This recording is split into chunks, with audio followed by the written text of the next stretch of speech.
I'd like to respond to my colleague from New York and his misguided remarks.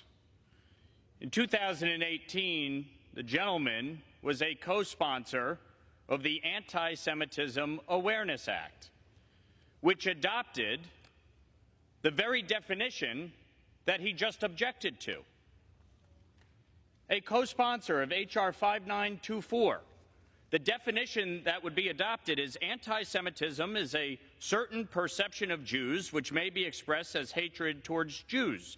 Rhetorical and physical manifestations of anti-Semitism are directed towards Jewish or non-Jewish individuals and or their property, towards Jewish community institutions and religious facilities.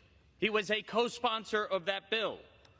H.R. 6090, which I introduced, which has 59 co-sponsors, adopts the IRA working definition and its contemporary examples. The definition is anti-Semitism is a certain perception of Jews which may be expressed as hatred towards Jews.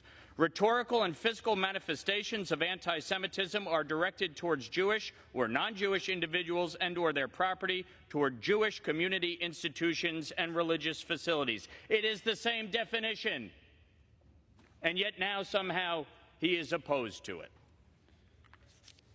Fundamentally, some of my colleagues on the left are allowing electoral politics to get in the way of doing what is right.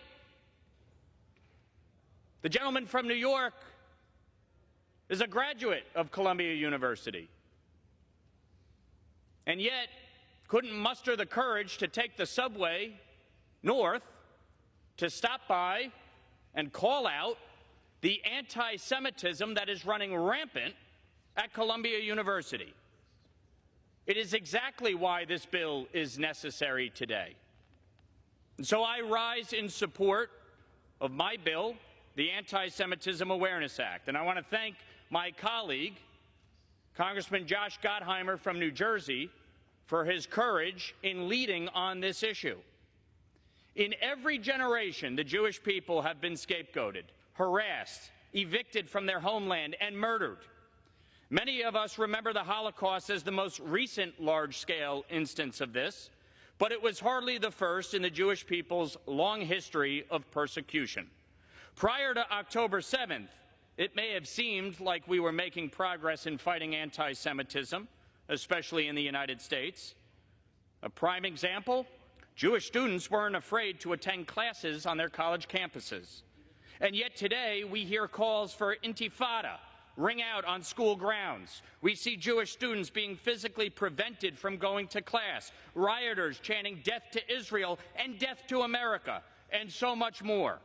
In the U.S., Jews account for only 2.4% of the population, and globally they make up 0.2% of the world's population. The Jewish people need our support now. They need action now. They need to know they have a place in our country now. They cannot fight anti-Semitism alone, and they shouldn't have to either.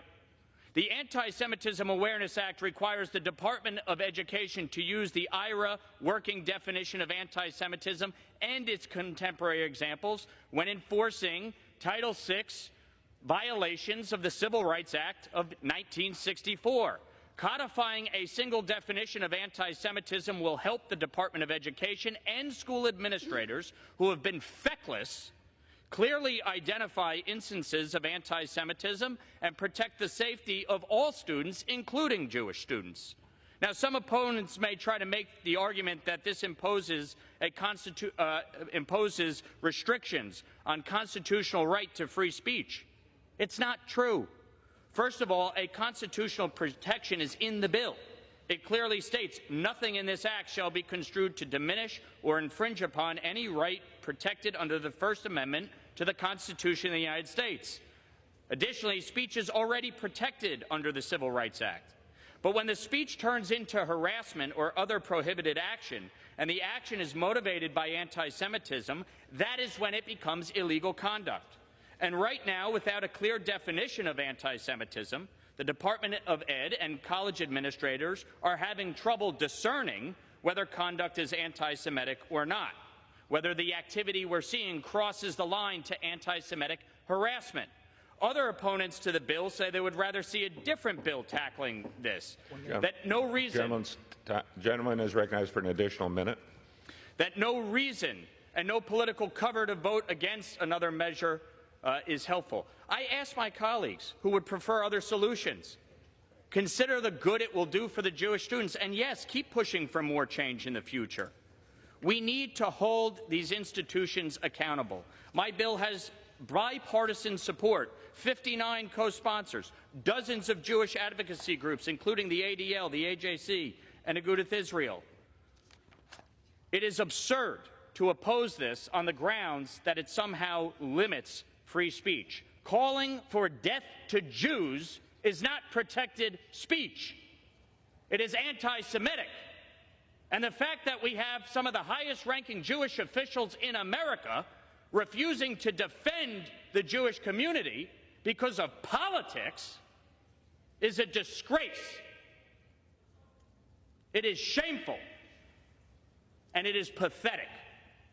And anyone who votes against this bill because they would rather put political expediency and electoral politics ahead of anything else Additional 30 seconds. has no business being a member of Congress. Never again is now, and we must act. That is our responsibility. And I would remind everyone, when you co-sponsor a bill that accomplishes the same thing, nothing has changed. And yet now, we need to backtrack, all because of politics. I yield back.